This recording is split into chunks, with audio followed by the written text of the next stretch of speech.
AP వ్యాప్తంగా town planning విభాగంపై ACB దృష్టి పెట్టింది. రెండో రోజు కూడా ఏసీబీ సోదాలు కొనసాగుతున్నాయి. విజయవాడ మధురానగర్ పరిసర ప్రాంతాల్లో అక్రమ నిర్మాణాలను క్షేత్రస్థాయిలో ఏసీబీ అధికారుల బృందం పరిశీలించింది.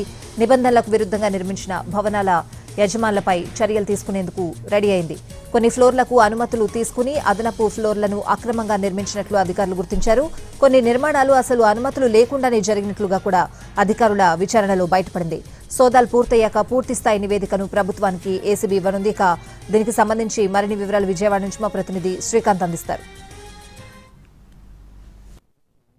ఏపీ వ్యాప్తంగా రెండో రోజు కూడా ఏసీబీ సోదాలు అయితే మున్సిపల్ శాఖలో ఉన్నటువంటి టౌన్ ప్లానింగ్ విభాగంలో కొనసాగుతున్న పరిస్థితి అయితే నిన్నంతా కార్యాలయాల్లో సోదాలు నిర్వహించి రికార్డులన్నింటినీ పరిశీలించినటువంటి ఏసీబీ అధికారులు ప్రస్తుతం ఫీల్డ్ విజిట్ అంటే అక్రమ నిర్మాణాలు అదేవిధంగా ప్లాన్లు ఇచ్చినటువంటి భవనాలకు సంబంధించి ఎటువంటి అనుమతులు ఇచ్చారనే అంశం మీద అయితే పూర్తి స్థాయిలో క్షేత్రస్థాయి పర్యటన అయితే చేస్తా ఉన్నారు. ప్రస్తుతం విజయవాడ మధురానగర్లో ప్రస్తుతం మనం ఉన్నాం. ఇక్కడ ఉన్నటువంటి నిర్మాణాలు ఏదైతే ఉన్నాయో అక్రమ నిర్మాణాలు అంటే కొన్ని అంతస్తులకు మాత్రమే అనుమతి తీసుకొని అదనపు అంతస్తులు అధికారులను మేనేజ్ చేసి నిర్మాణాలన్నీ జరిగినట్టుగా కూడా అధికారులు విచారణలో గుర్తించినట్టుగా అయితే మనకు తెలుస్తా ఉంది. నగరంలో ఉన్నటువంటి నిర్మాణాలను అన్నిటినీ కూడా పరిశీలిస్తా ఉన్నారు. కొన్ని ఫైల్స్ అసలు ఎందుకు ఆ ప్లాన్ను అనుమతి ఇవ్వలేదు అనే అంశానికి సంబంధించి కూడా క్లారిటీ లేదు. అధికారులు ఖచ్చితంగా అక్రమాలకు పాల్పడటం కారణంగానే అక్రమ అంతస్తులకి అనుమతి ఇవ్వడంతో పాటు కొన్ని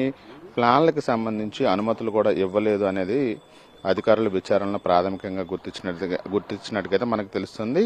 మొత్తం ప్లాన్లో చూపించిన వాటికంటే అదనంగా అంతస్తులు నిర్మించినట్టుగా కూడా క్షేత్రస్థాయిలో అధికారుల విచారణలో గుర్తిస్తున్నట్టుగా అయితే మనకి తెలుస్తోంది. దీంతో పాటు పూర్తి స్థాయిలో ప్రణాళిక ఏదైతే పట్టణ ప్రణాళిక విభాగం ఉంటుందో వాళ్ళ అన్ని విధాలుగా కూడా నిబంధనల ఉల్లంఘనకు పాల్పడ్డారనే అంశాల మీద అధికారులు విచారణ రాష్ట్ర వ్యాప్తంగా చేస్తా ఉన్నారు. ప్రస్తుతం విజయవాడలో కూడా అవి కొనసాగుతా ఉన్నాయి. మరోవైపున ఉద్యోగులకు సంబంధించిన మొబైల్స్ను కూడా స్వాధీనం చేసుకున్నారు. నిర్మాణాలకు సంబంధించిన అనుమతులు పీజీఆర్ఎస్ సహచట్టం కింద దస్త్రాలను కూడా ఇప్పటికే పరిశీలించినటువంటి అధికారులు ఆక్యుపెన్సీ సర్టిఫికెట్ల విషయంలో కూడా అక్రమాలు జరిగినట్టుగా కూడా గుర్తిస్తున్నారు. సెట్ బ్యాక్ నిబంధనలను ఎక్కడా పాటించకుండా పూర్తి స్థాయిలో నిర్మాణాలను విఎంసీ అధికారులు అవినీతికి పాల్పడి గాలికి వదిలేసినట్టుగా క్షేత్రస్థాయిలో అయితే అధికారుల విచారణలో బయటపడుతున్న పరిస్థితి కూడా ఉంది.